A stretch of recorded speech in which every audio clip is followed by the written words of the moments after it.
All right, so let's go ahead and get started. Today, what we're going to really be doing is I'm going to take you guys through. How many of you have read either of the two Metabolic Effect books? Okay. Don't worry if you haven't. You're going to get really everything that's in those books today. But you're going to get all of the background, how I came up with these concepts, how my brother and I basically built these concepts out of working with thousands of real people in our clinic. And those of you who've heard me talk before, you're going to get some advanced topics today. But hopefully, as I was putting these talks together, I kind of told myself, I said, you know, a lot of times when I do these talks, I'm talking to a lot of physicians. And the language can get really high end. And I wanted to not do that this time. Because I think what happens is you can miss sort of the forest for the trees when you do that, right? So what you're going to get is sort of a really good overview, and I hope as layman terms as I can make it, and also in as usable a form as I can make it so you guys can go back and work with clients. Because most of you, right, how many of you are professionals? Okay, how many of you are not professionals? Okay, those of you who are not professionals, don't worry, because that's why it's going to be dumbed down a little bit. But there's two parts to this. There's sort of the dumbed down version, and then there's the high-end version. Okay, so some of you are going to be like, okay, yeah, Jade, I have this. No problem, simple. And then you're going to be waiting for the high-end stuff. And others of you are going to sort of be lost in the high-end stuff, okay, just because there's a variation here. But I think that I've been able to accomplish both, okay? Couple other things. What is probably best is that you wait for questions until I say, let's take questions. That'll help you with the audio and help me as well as we go along. So, and I'll try to stop frequently to say questions. So if you have a question that pops up, rather than raise your hand, just write it down, and that way we'll go through them when we break, okay? Sound good? Anything that's nagging anybody before we get started? Everybody good? Okay. Let's move this over here. And can you guys see this if I write on this over here? Okay, if not, I'll write. You're like, no. We can move this around, so that good for everybody? All right. The first thing we're going to do is redefine metabolism for you, or define it for the first time for you. So, from my perspective, metabolism has been thought about all wrong.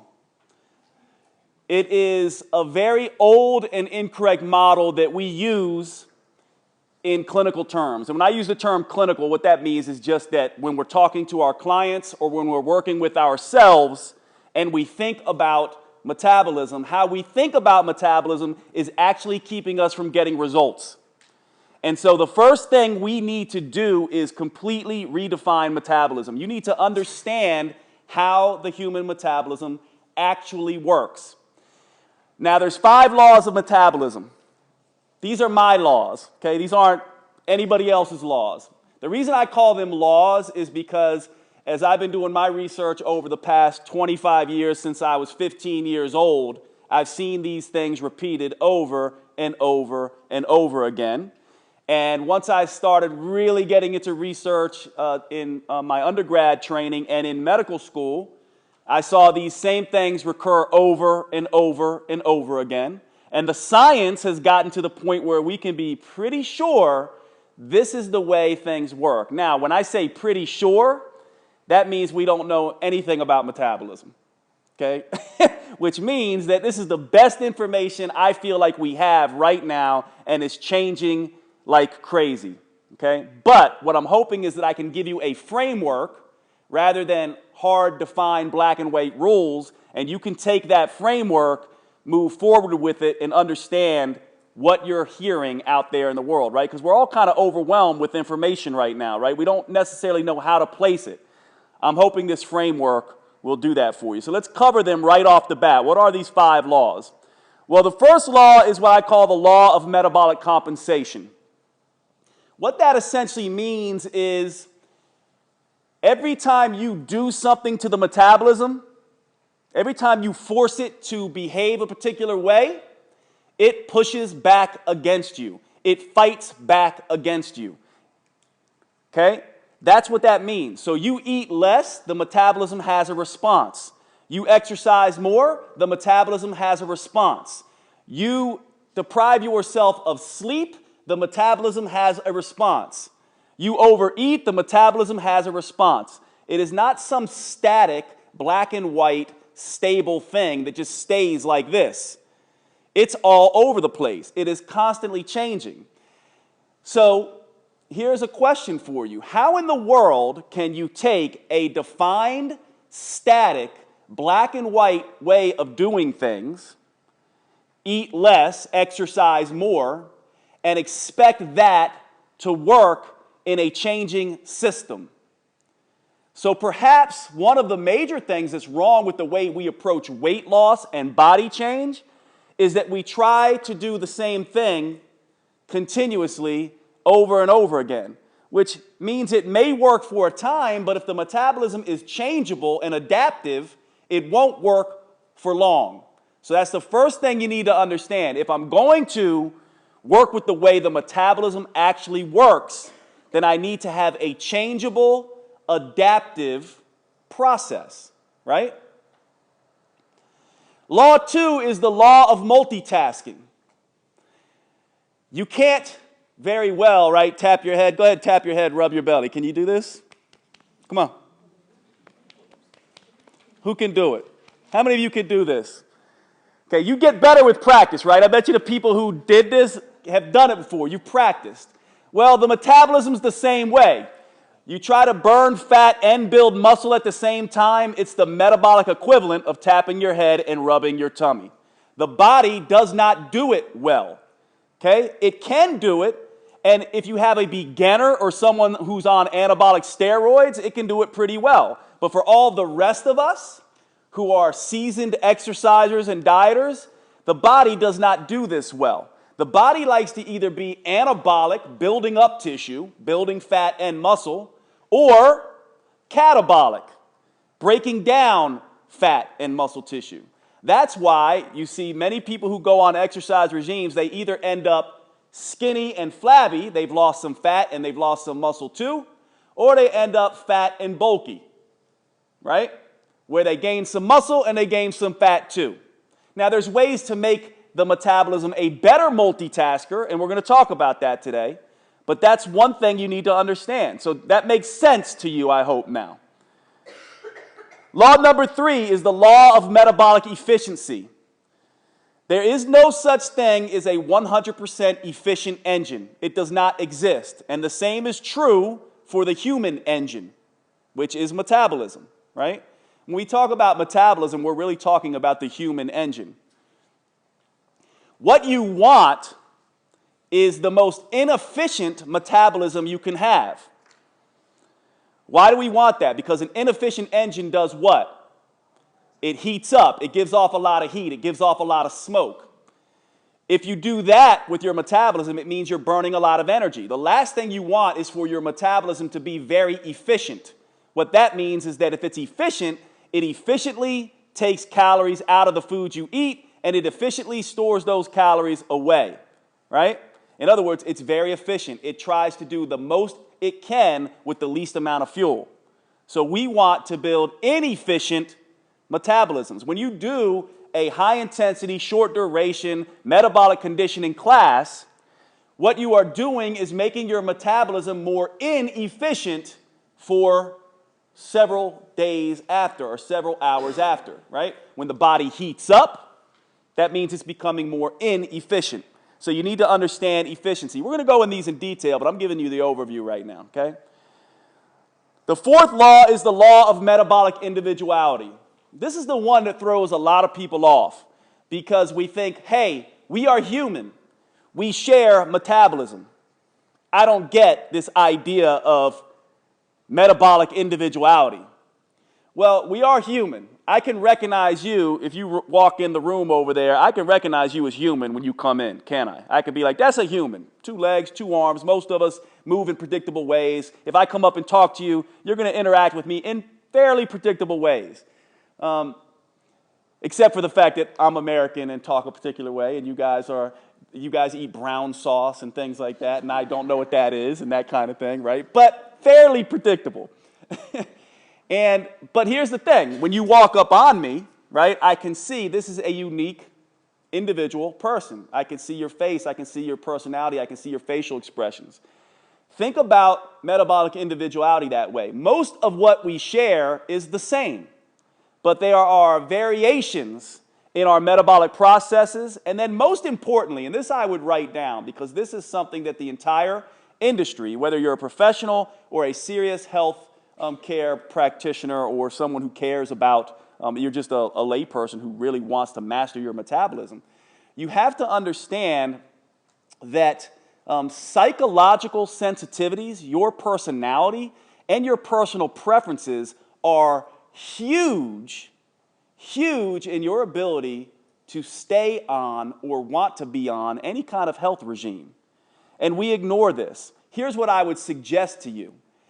That instead of thinking about all the things that you have to stop doing that you love, when we talk about the law of metabolic individuality, how about you take a different approach and say, how many of the things that I love can I keep, and how much of that can I do while still getting results? In other words, if you love chocolate, the last thing you want to do is stop eating chocolate. Because what's that going to do? It's going to make you eventually eat more chocolate. So what you really want to do is include as much chocolate as possible to take the edge off, but not so much that it's making you store fat. That's a very different concept, isn't it, in health and fitness.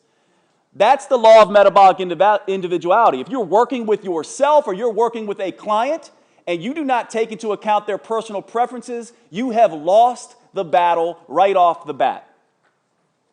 Okay? And the final law, the law of psychic entropy. How many of you guys remember physics class? Entropy? How many of you know that term? Okay. Entropy is the following. Entropy means the slow leakage of energy. The slow leakage of energy. The loss of energy. The drainage of energy that happens slowly over time. So psychic entropy means I'm losing my mental capacity, my psychic ability slowly over time. You know what this is like, right? At the end of a long day of work, is your psychic entropy higher or lower? How much psychic entropy have you lost? A lot or a little, right? Your psychic entropy, your energy is drained, okay, at the end of the day. And that means what? Has nothing to do with anything other than now your mental ability to stay on any program is out the door. You're sitting at the bar like I was the other night, and I'm in the land of fish and chips, and I'm like, I've been traveling all day, and my psychic entropy is completely drained, and I have to have a Guinness and some fish and chips, and I don't care, right? We all know what this is like. That's what I mean by psychic entropy. So I'm going to teach you these 5 laws because these 5 laws make all the difference in your ability to train yourself and train other people. Okay? Now, that was review. We're going to go through these in depth now. Okay? Let's talk about metabolic compensation. First, let me say this. You're going to hear a lot of rhetoric from me.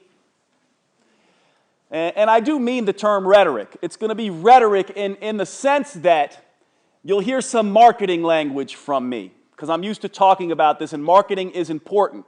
But I'll try as much as I can to help you guys understand that some of it is just marketing language, and that's important because it gets people to buy into things, so we have to have marketing language. And some of it is more semantics, right? When I say eat less, exercise more, I don't want you to get the idea that this is completely wrong. I want you to get the idea that there's a lot of holes in it, that there is a time and a place to eat less and exercise more. But remember what we talked about with the metabolic compensation, that the metabolism is static and changing? Well, if you're always trying to eat less and exercise more, what does the metabolism do? It adapts to that, and it just starts laughing at you because it's like, what are you, an idiot? You're doing the same thing over and over and over again. You're not fooling me. That might be the major reason why eat less and exercise more is such a problem, because what we think is, oh, we just do that forever and ever and ever, and our metabolism should respond in a predictable, linear fashion forever and ever and ever. That's not what happens, okay? What does happen if you continue to eat less and exercise more? And by the way, this happens in an individual fashion.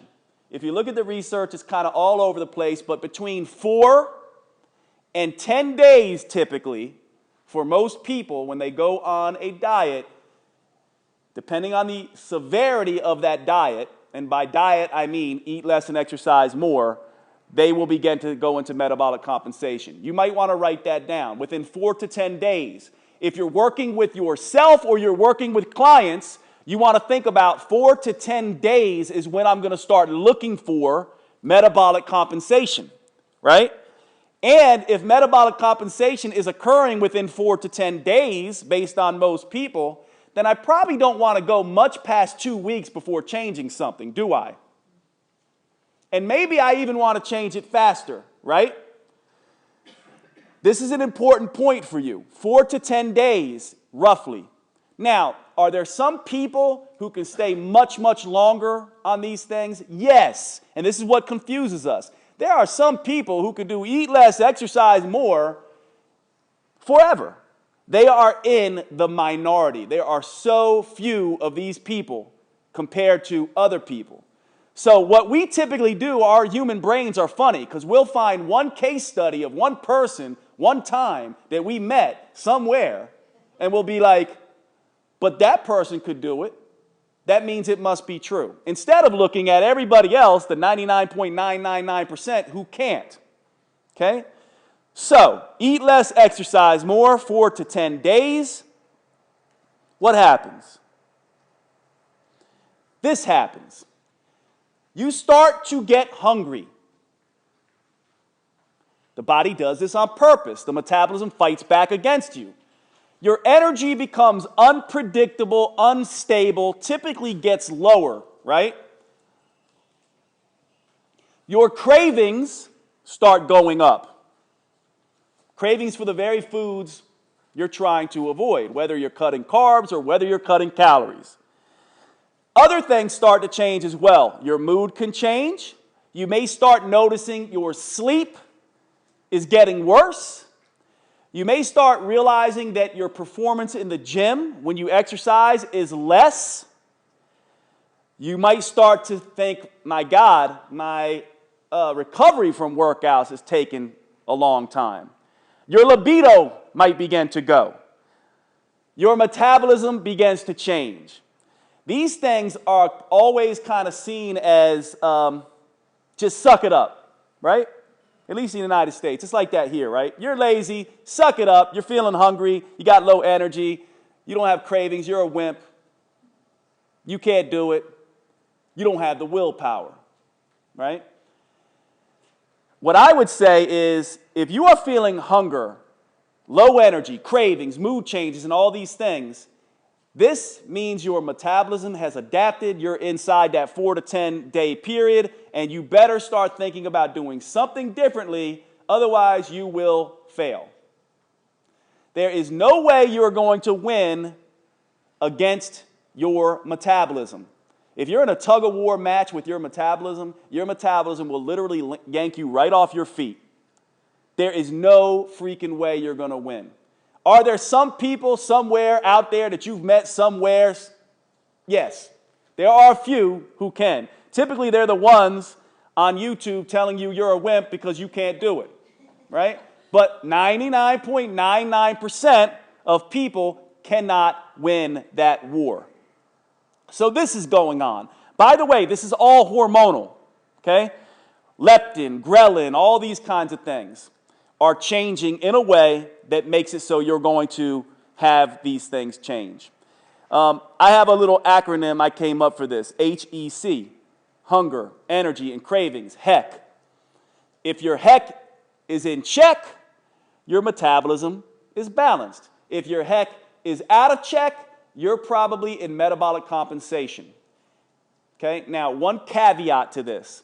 When you first start any type of program, HEC can go out of check in the beginning, right? Because you're kind of changing things. So for instance, if you're used to eating 6 times per day and you start eating 3 times per day, what's going to happen? You have this behavioral thing. You may find the very next day that you're hungry at those same 6 times you typically eat. So you have to give yourself a few days there. Here's the really insidious thing that your body does. It begins to decrease metabolic rate. And I'm going to go through metabolism in detail because I want you guys to understand this. This is where the science is tricky. This is where we don't know exactly the extent to which the body is fighting back against us. Now, if I lose weight, if I diet down to 180 pounds, who in this room weighs 180 pounds? Any guys, roughly? How much do you weigh, Danny? 72. So if I diet down to 72 kilos, right? I have to speak in kilos. If I diet down to 72 kilos, now, and assume I have me and Danny, right, we're both 72 kilos now. What would you think is going on with the metabolism? Do we have the same metabolism, a different metabolism? Who has a lower metabolism? The person who dieted down, me, if I diet down to 72 kilos, guess what happens? My metabolism is burning about 300 kcals on average less than Danny's. Isn't that interesting? And that has everything to do with hormonal changes. And these changes, by the way, last and last and last. In fact, there's no research right now suggesting that the metabolism ever bounces back. So what does that mean in terms of my eating? And how my movement patterns, and how diligent I have to be for the rest of my life compared to Danny, who's just naturally there, can eat what he wants and go have dinner from 11 to 2 a.m. and drink lots of wine. And if I do that, I'm going to regain all that weight back. Does that make sense? So this is what you and your clients are dealing with, right? This is what they're dealing with. So here's another thing I want you to write down. This may be probably one of the most important things I will tell you all weekend. Imagine this, the amount of exercise that you do to lose your weight is the amount of movement you will have to continue to do plus some to keep the weight off. In other words, if I exercise like crazy to get down to 72 kilos, guess what I'm going to have to do? I'm burning 300 calories less now than Danny is naturally. I'm going to have to continue doing that same amount of exercise plus some. Now, when you think about some of the crazy weight loss regimes that are out there in the world, can you see the folly in that? You guys can see how bad that is. Who's going to keep doing 2 hours of exercise a day? Who can? And is it responsible for us as professionals, for those professionals in the room, is it responsible, just a question, I'm not saying it is or it isn't, I'm telling you to ask yourself, is it responsible for you as a professional to give someone an exercise regime that they have no chance in hell of remaining on? Just something to think about, right? And then all of this together, this drive of increased hunger, energy, cravings, and this decreased metabolic rate causes weight gain, rebound, and overcompensation. What do I mean by overcompensation?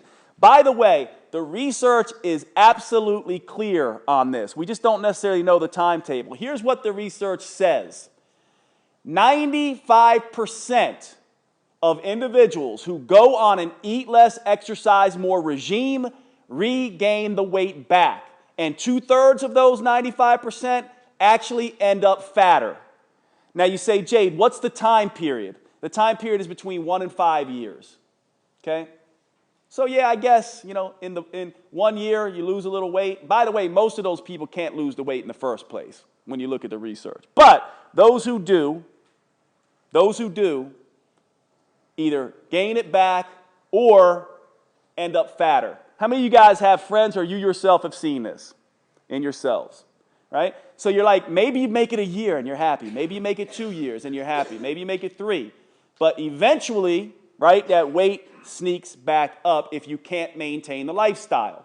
So again, we have to be giving people lifestyles that are as easy or easier than the current lifestyles they are living, if you want them to be successful. We have to give people lifestyles that are as easy or easier than the lifestyle they're currently living, right?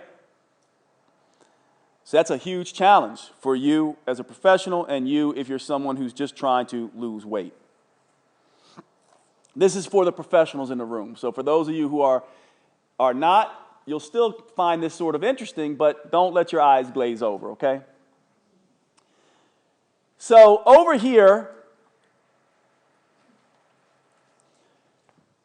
let me stand up here so I can show you guys this.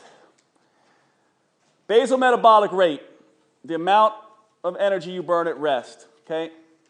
And NEAT, TEF, and EAT. Let's define these, okay? First of all, resting energy expenditure is REE. This is how much energy I burn at rest, okay? And then there's non-resting energy expenditure, what my body does with food and movement, okay? Now, resting energy expenditure is mostly made up of basal metabolic rate. So you say, Jade, what is basal metabolic rate?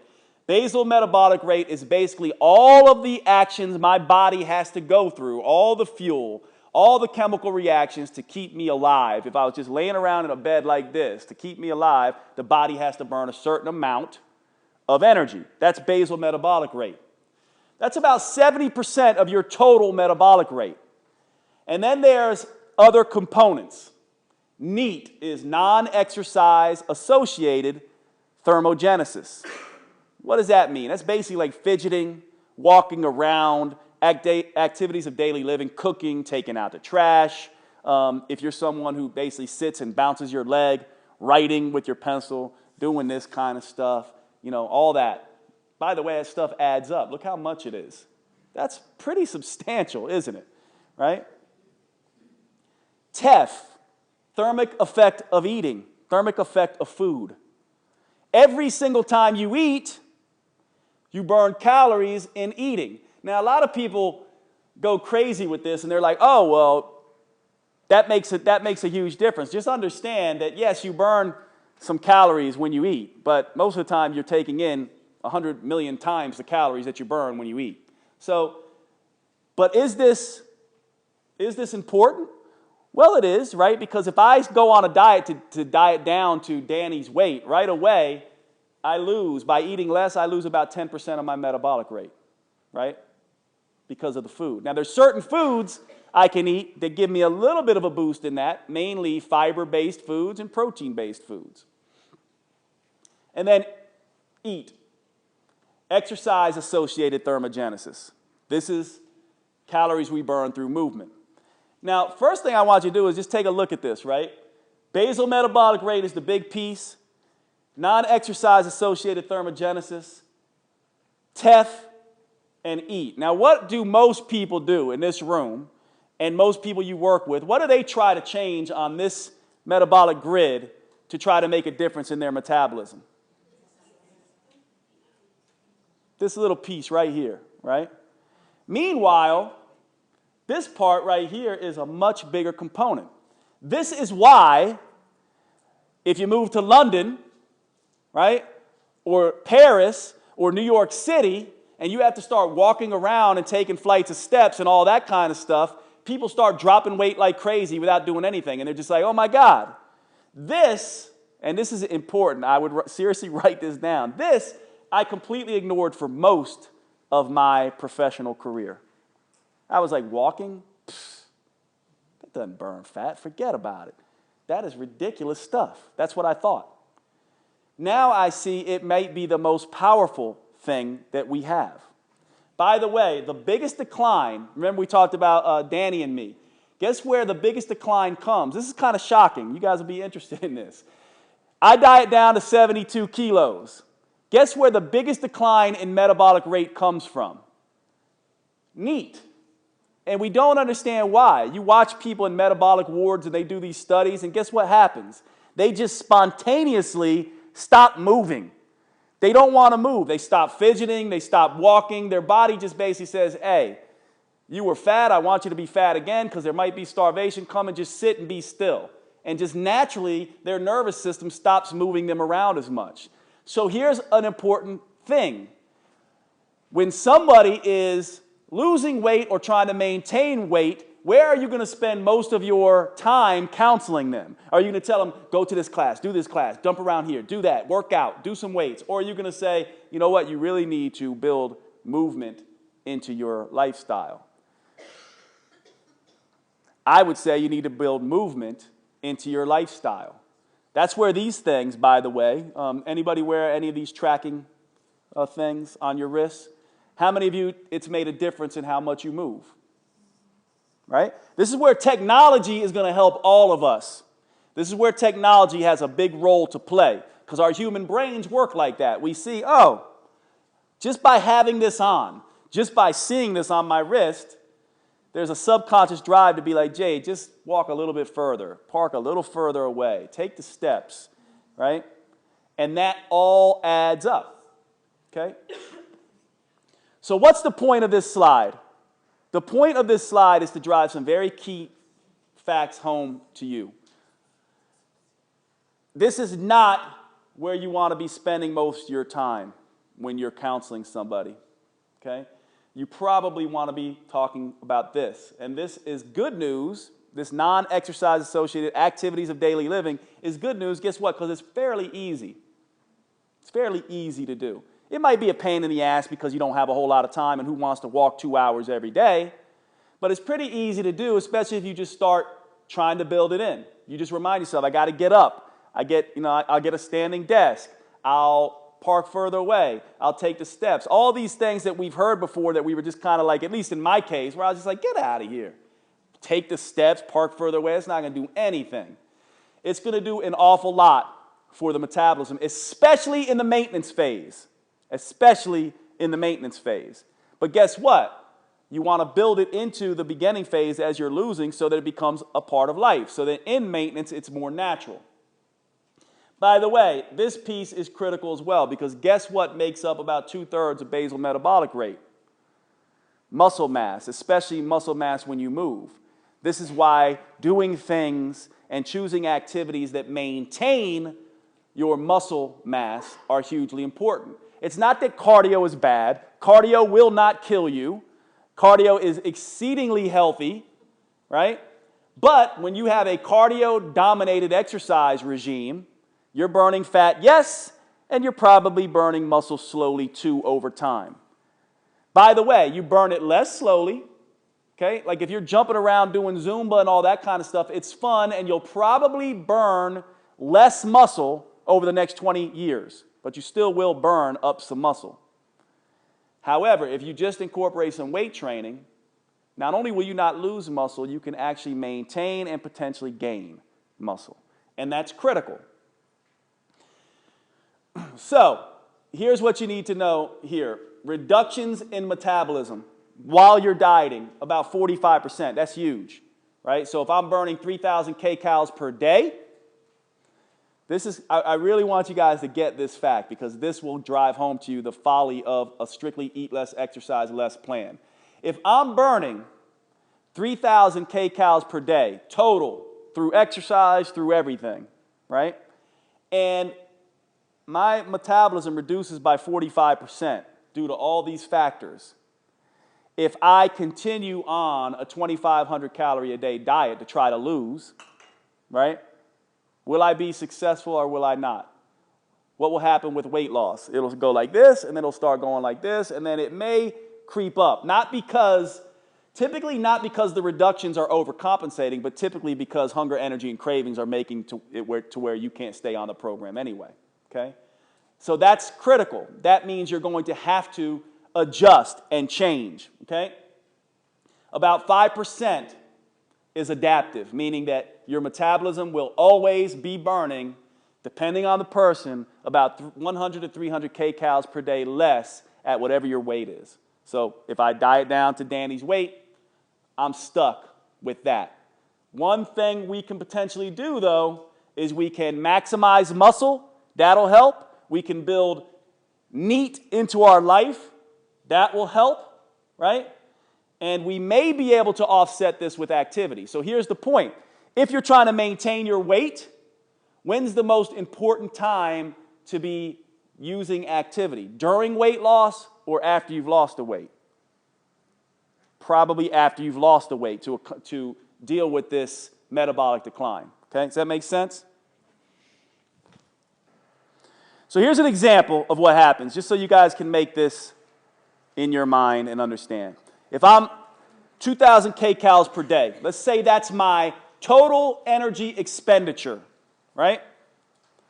Total energy expenditure. And I go on an eat less, exercise more regime. And I create a 500 kcal per day deficit, right? Isn't this how we do it? This is how you were taught to do it, right? Create a deficit, 250 calories, 500 calorie deficit. You do it through a combination of eating less and exercising more. That's how it's done. By the way, this is how it's still done. Everybody does it this way. You stop doing it this way, guess what? You're going to begin to get much better results, and it's great marketing. Isn't that nice when that happens? You can market and do what's right. So in the beginning, here's what happens. Let's not pretend that this doesn't happen. This happens. If you eat less and exercise more and you haven't been doing anything, weight loss happens. Okay? That's great. That's what we want. Except you now know that the metabolism is not a calculator, it's a boomerang. The metabolism is not a calculator, it's a boomerang. And so the harder you throw that boomerang, the faster and harder it whips back at you. And now your metabolism compensates. I've used different, and I'll just share this with you, I've used different numbers here because it depends, right? Are we talking about the 45% of total? Or are we talking about just the last 5%? If you're talking about the 45% of total, you could be compensating by 800 to 1,000 calories, couldn't you? If we're just talking about the last 5% that seems to hang around, we're talking somewhere in this range, 250 to 300 kcals, okay? 250 to 300 kcals. That is not a lot. That's a couple crumpets, I found out, right? That's what that is. If I'm on the Virgin train coming up here and I decide, hey, I'll just have a couple crumpets. Boom. I've just taken myself out of my calorie deficit for the day. Why? Because of this change. And how often does that happen? That happens a lot. If I dip my, you guys do peanut butter here? Lots? Okay, love peanut butter in the States too. So if I dip my spoon into the peanut butter and I think I'm pulling out a tablespoon, right, a certain amount, guess what? Typically it's more than that. And those calories add up. Do that 2 or 3 times per day. Boom, you're out of your calorie deficit. So a lot of what is happening is, it's true, you have to keep your calorie deficit, but what you're doing is making it impossible to keep your calorie deficit. Does that make sense? That's what happens as a result. You yo-yo, right? 1 minute, you're this guy on the right. The next minute, you're the guy on the left.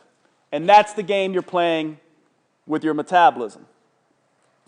Again, we should never have simple models for metabolism, right? Because it's very complex. But if we're going to have a simple model for metabolism, then a seesaw, or a yo-yo, or a boomerang, or a thermostat, or any analogy you can come up with that says if you do one thing to your metabolism and make it mad, it's going to smack you in the face, right?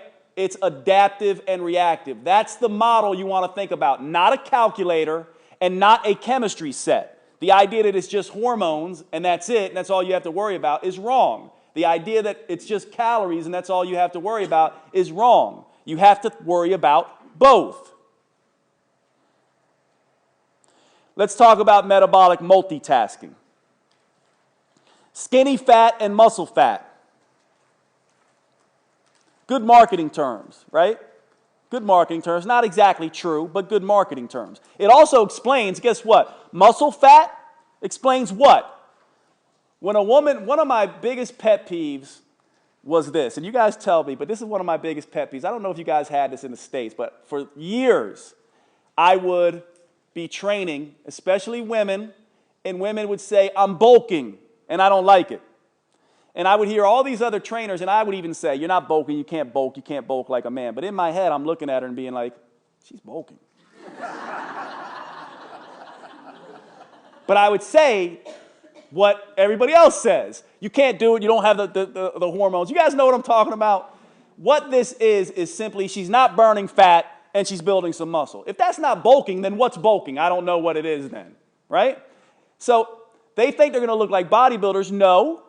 But yes, if you're not burning fat and you build muscle underneath that layer of fat, you're going to look like you're bulking. The reason why is because you can't just say, well, don't do cardio, lift weights, and eat more protein and not burn any fat and expect your body to not bulk up. Just like you can't expect to go do cardio and eat like a bird and not expect to lose some firmness in your body. That's multitasking. That's what we mean by that. So here's the idea. You go from this to this, right?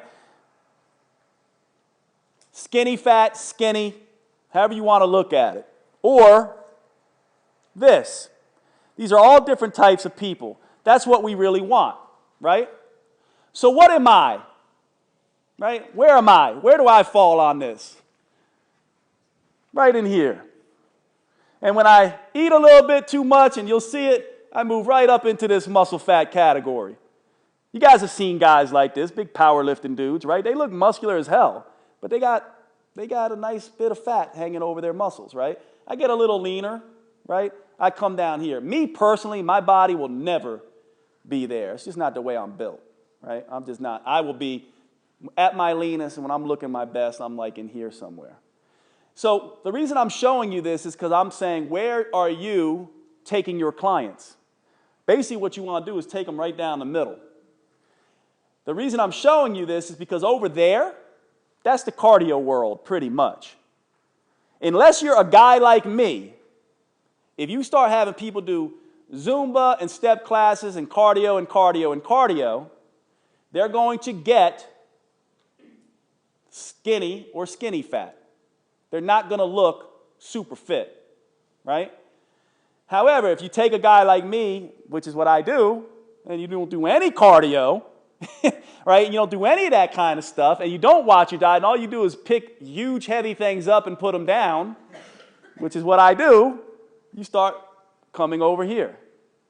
This is where some of the metabolic conditioning world, I think, is doing some things right. This is where CrossFit and some of those things are doing some things right. At least we're essentially saying, we're trying to multitask better.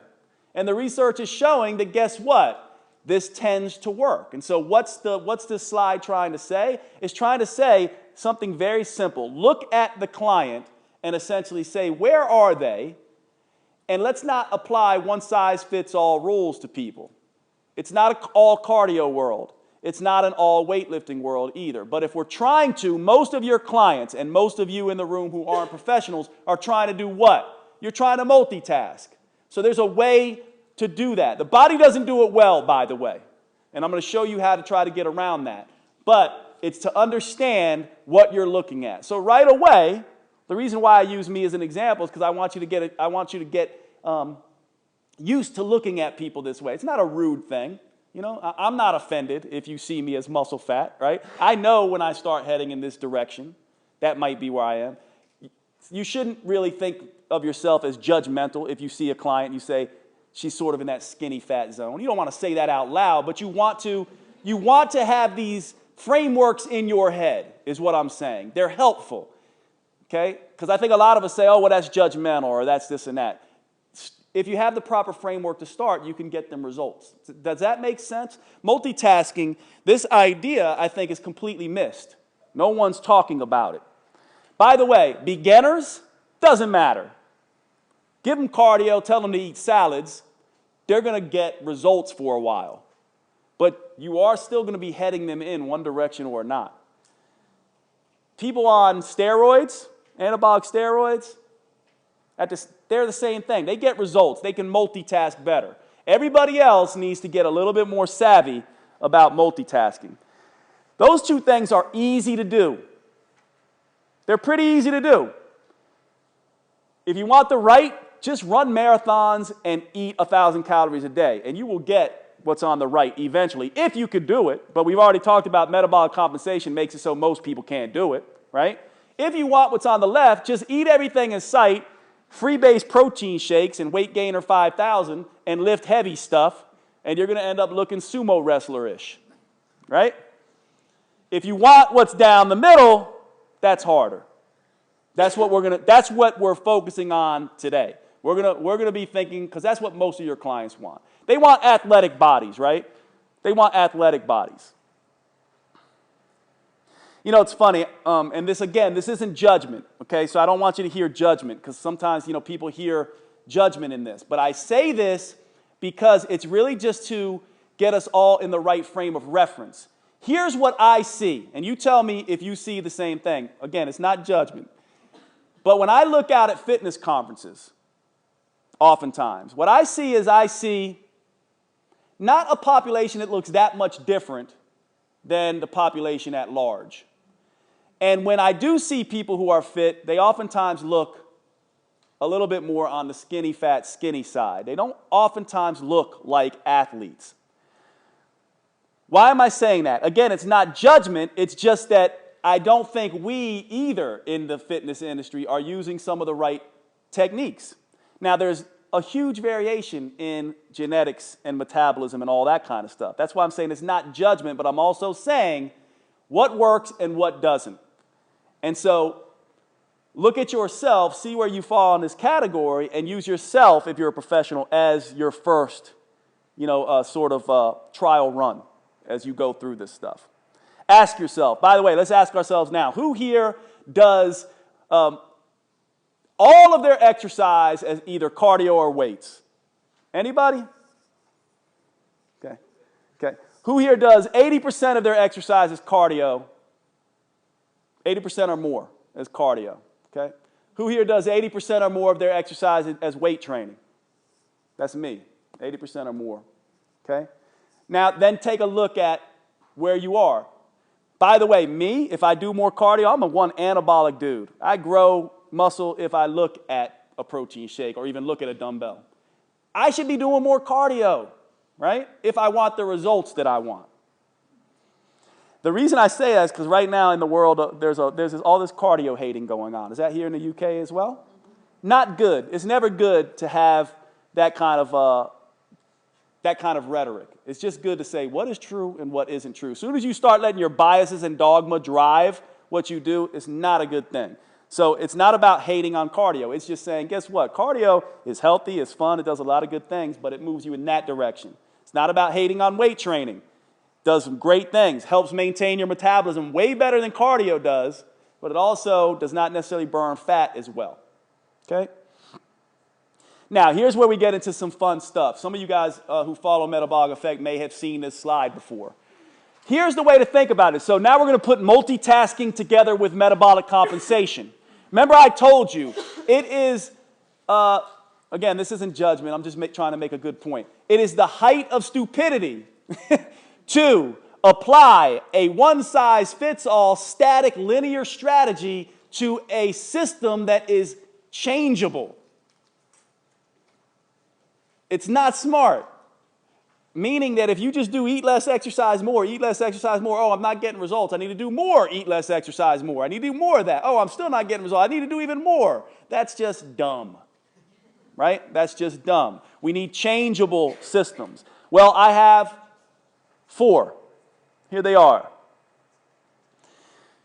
Now, these terms, let's define these terms. Now, marketing, these are great marketing terms, right? Because it's like, oh, this is really neat, this stuff. This is semantics to a large degree, right? Meaning that these are just rough guidelines, rules. Eat more, exercise less. What does that look like? In the United States, it looks like Doritos, pizza, burgers, and a lounge chair, right? Eat less, exercise more. What does that look like? For most of the fitness world, it looks like jogging and salads, right? Jogging and salads. Eat less, exercise less. What does this look like? Looks a lot like Paris to me. Looks a lot like Paris to me. What do I mean by that? When I go there, it's a trip. I saw some joggers this time. I was looking for them, but not like in the United States. In the United States, they're like, there's more of them than squirrels running around. It's just crazy. Right? They're all over the place. But in Paris, from my perspective, as you know, someone coming from the United States, the pace is agonizingly slow, but nice. Something's nice about that. But it's just slow. They linger. Compared to being in New York City, the people are moving in slow motion, to me. Compared to how many of you guys have been? You guys, most of you have been, right? Because it's just right across the way. What else about Paris? You don't see them exercising like crazy. I didn't see people like in the States that are in the park doing burpees like crazy and jumping around and doing all that and doing push-ups like crazy. I didn't see a lot of, actually, I didn't see anybody with muscle like mine. No one. I was looking for them, right? I see people eating baguettes, smoking like crazy, drinking wine like fiends, right? But they're not overeating. When the portions come, I'm just like, oh, I'm in Paris, right? It's like a little twig and like a baguette. But they eat less and they exercise less. Now, here's a semantic point here for you, because you might say, Jade, what the hell are you talking about? They exercise like crazy. Because most of us say movement and exercise are the same, right? Remember I made that distinction between NEAT, right, and EAT, exercise-associated thermogenesis, and non-exercise-associated thermogenesis? They are in the NEAT category, okay? So eat less, exercise less looks a lot like Paris, looks a lot like Japan used to look, looks a lot like what my great-grandparents were doing in the United States and what your great-grandparents were doing here in the UK, right? A lot of them, you know, my great-grandparents were out on farms. They walked all day. They weren't, you know, they were hauling stuff and lifting, but they weren't like, you know, doing metabolic conditioning and stuff. They were just kind of moving through the day, activities of daily living, and they ate, you know, a small amount for breakfast, and they had a pretty big lunch, then they had dinner, and that's the way it went. And then there's eat more, exercise more. What does that look like? That looks like everybody's favorite athlete, right? Looks like everybody's favorite athlete. So here's what I would suggest to you. Remember we talked about multitasking and metabolic compensation. Which of these will cause less metabolic compensation?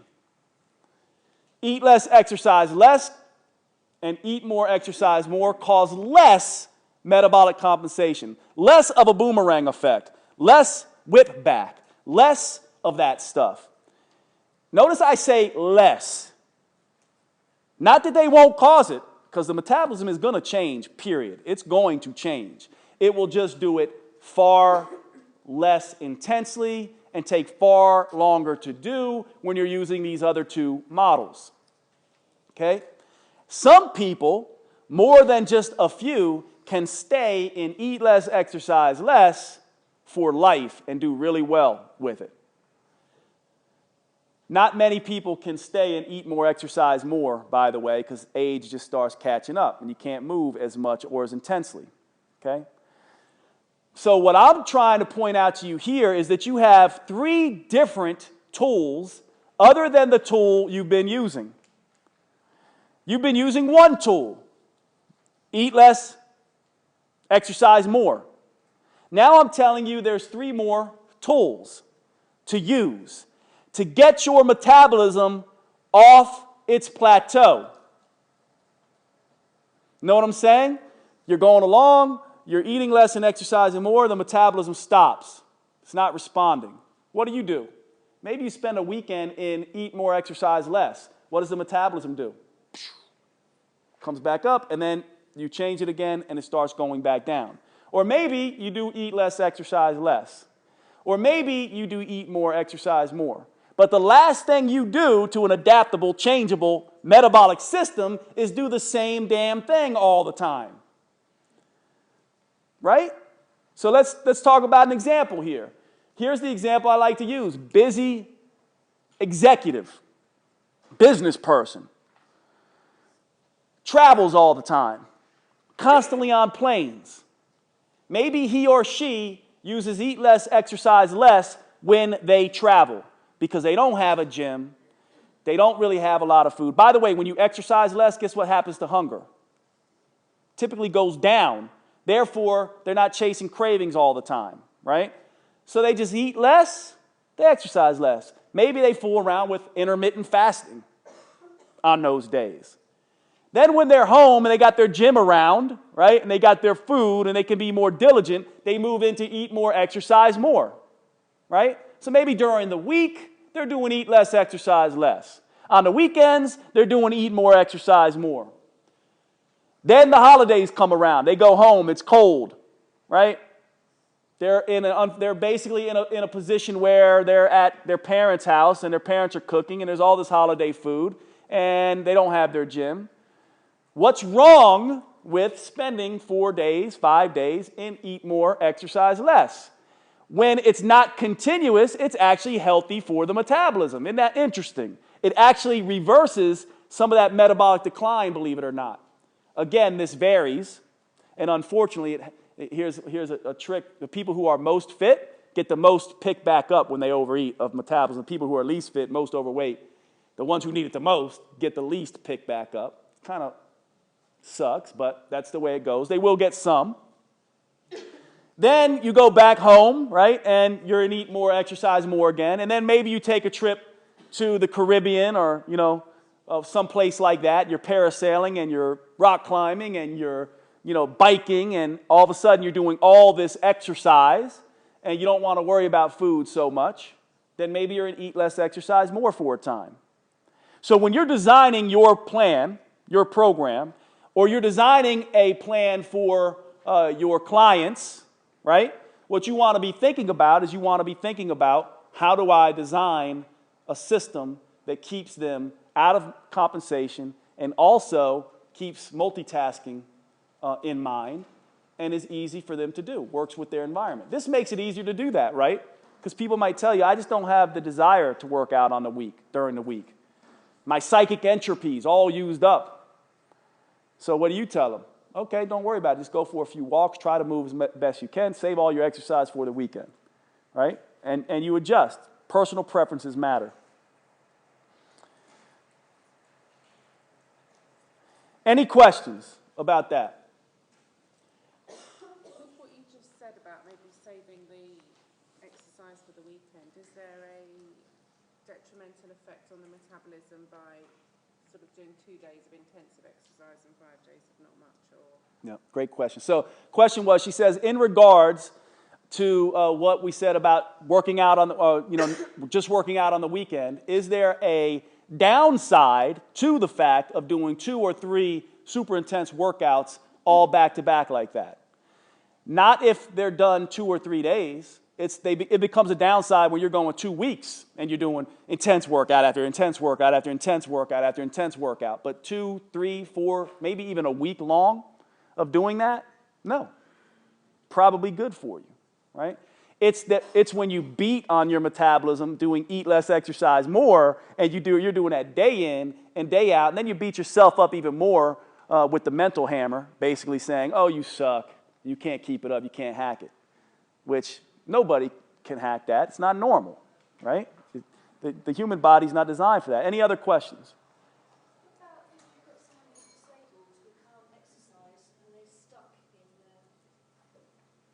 in what can they do? Yep. So the question is, what if you have someone who's disabled who can't exercise and they're kind of stuck? This is one of my favorite questions, because what we do is we look at people and we say, oh, unless they are, quadriplegic, right? They have no movement below the neck, they can do something. I don't care if it's exercising one arm. And this goes for you guys too, because here's what people do. Oh, hurting my knee, can't do anything. Like, what are you talking about? You got both arms, you got a core, you got, oh, hurting my elbow, can't do anything. What are you talking about? You got your whole lower body. Oh, this leg's in a cast. What are you talking about? You have this leg plus two arms, right?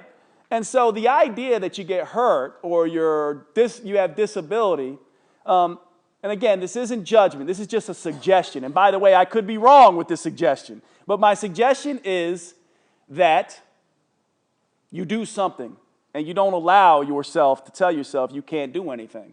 Here's what you guys tell me if this to me is, again, a pet peeve of mine, but it illustrates a point. In the United States, here's what happens. Someone goes to the doctor and says, hey, doc, my knee is hurting me. And no joke, and you guys tell me if this is the same here, but this is what the doctor says. You know what? Stop using that. Stop squatting. Stop doing that.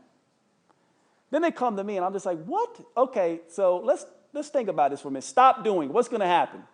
That whole area gets weaker. Then if you want to do anything, you're going to get hurt again. Oh, but then you have to stop again, so then you get even weaker. Before you know it, you can't move.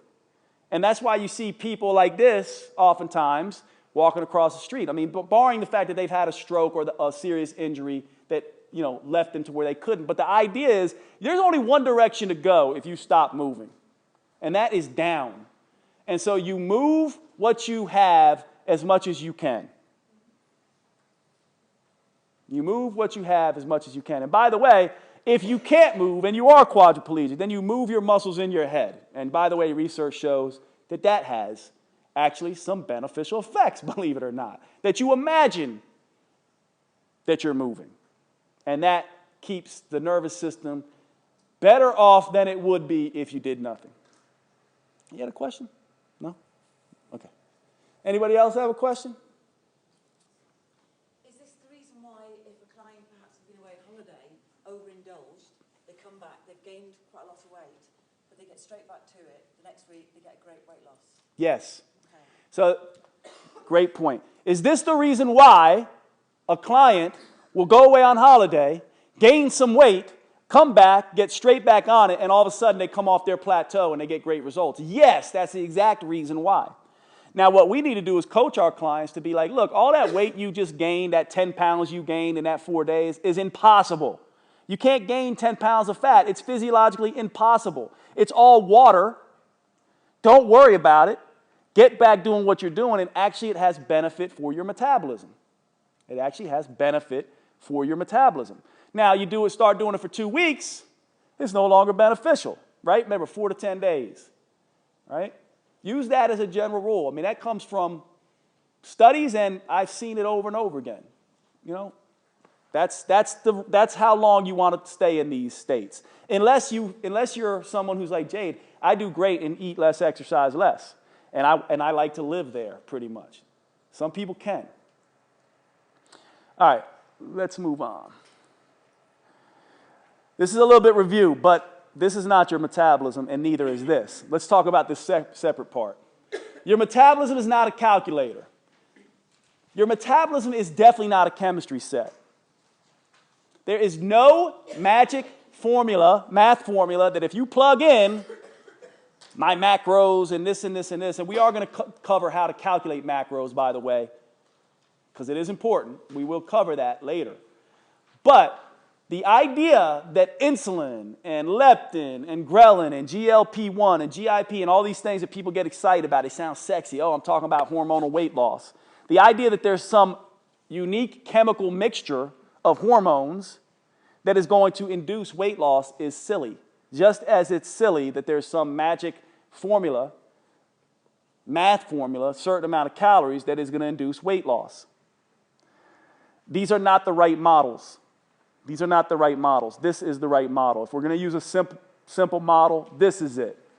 A feedback mechanism, a feedback loop. Eat less, what happens? The metabolism compensates. Exercise more, what happens? The metabolism compensates.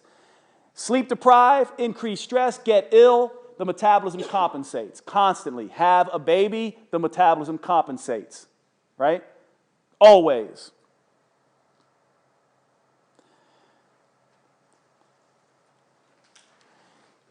Your metabolism is largely, this is a very simplistic version, but it largely is made up mainly of these things. This is your metabolic thermostat, at least the best as we know it right now. This is something that you will want to know, because when I say the metabolism is a thermostat, this is what I mean by the metabolism is a thermostat.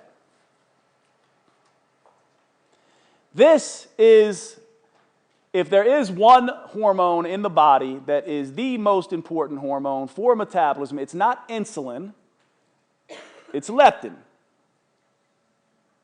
Leptin is influenced by insulin because insulin interacts with the fat cell, and the fat cell is what releases leptin. Now, by the way, I'm going to stop here because for those of you who aren't professionals, and even for professionals, I just wanted to define for you really quickly what a hormone is.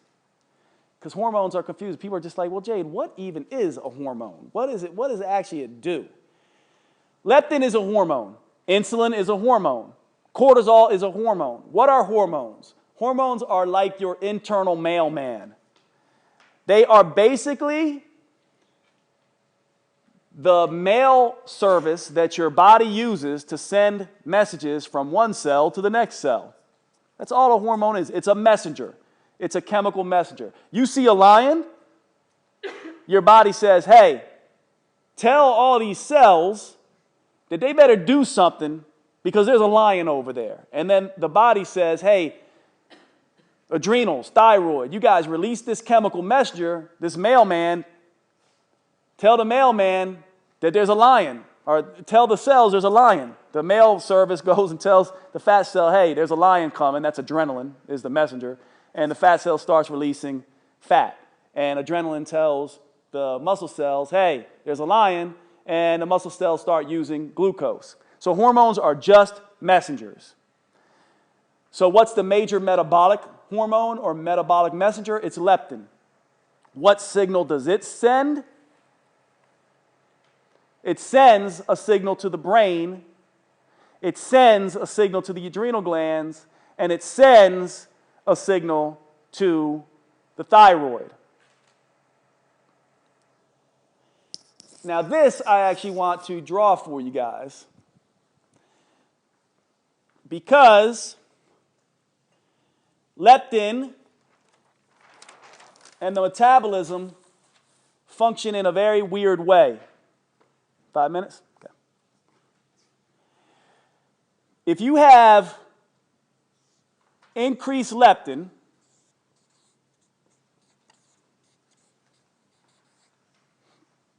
hunger will go down. Why? Think about it this way. The fat cell is sending a mailman a message, a letter to the brain that says, hey, we got a lot of fat.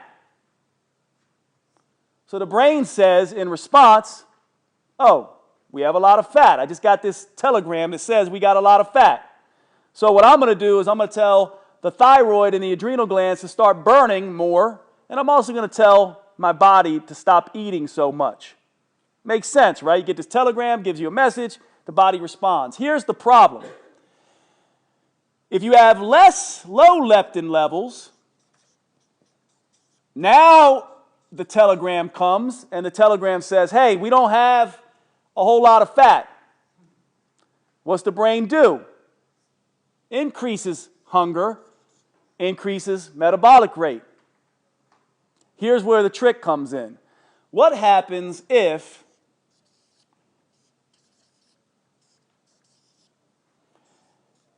the fat cell is sending a constant signal of, we've got so much fat, we've got so much fat, there's so much fat here, there's so much fat. Then it becomes like the boy who cried wolf, right? And now the brain says, I don't believe you.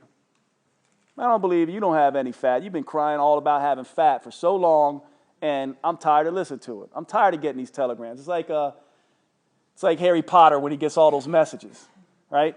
They keep coming. All these envelopes keep coming. Now the brain starts to treat it as you got low leptin, or high leptin rather, or low leptin rather. Now the brain says, oh, I stop listening. I become resistant to this, and now I'm going to make you even more hungry. So can you see why someone who's overeating like crazy is hungry all the time, to the same degree that someone who's eating like a bird is hungry all the time? Now do you understand how someone could be morbidly obese and be eating like they're starving? Because of leptin. This also, the reason I went through this is because this tells you something, doesn't it? What does this tell you about multitasking? It tells you that when you start using multitasking, you can trick leptin to some degree. As a matter of fact, you can write this down. 1 to 3 days of overeating, especially carbohydrates, can reset leptin levels back up. Most of this research is done in rats, and so we don't necessarily know how well it's going to work in humans, but it hints that it does work well. It hints that it works better in people who are lean, which again sucks, because the people who actually need this are the ones who are obese, but it works. This again is a reason why it may not be so bad to tell your client, go home and enjoy yourself on holiday. Make sense? This is why, the whole thing or just the last part? Just that last sentence. Yeah, the last thing I said was, this is why it might be a good idea or not such a bad idea to tell your client, enjoy yourself on holiday. Go and eat. Go and enjoy yourself. Sit on the couch. Watch football. Or soccer for us, football for you guys, right? That's why. Okay, we're almost done. Let me just finish this last slide. So now do you understand why I say leptin can send the signal to either make you more hungry or less hungry? The key here is very, very high leptin levels and very, very low leptin levels cause the same thing. So leptin is like Goldilocks. Not too much, not too little, just right. As a matter of fact, all hormones are like Goldilocks. Not too much, not too little, just right. Even cortisol is like Goldilocks. Not too much, not too little, just right.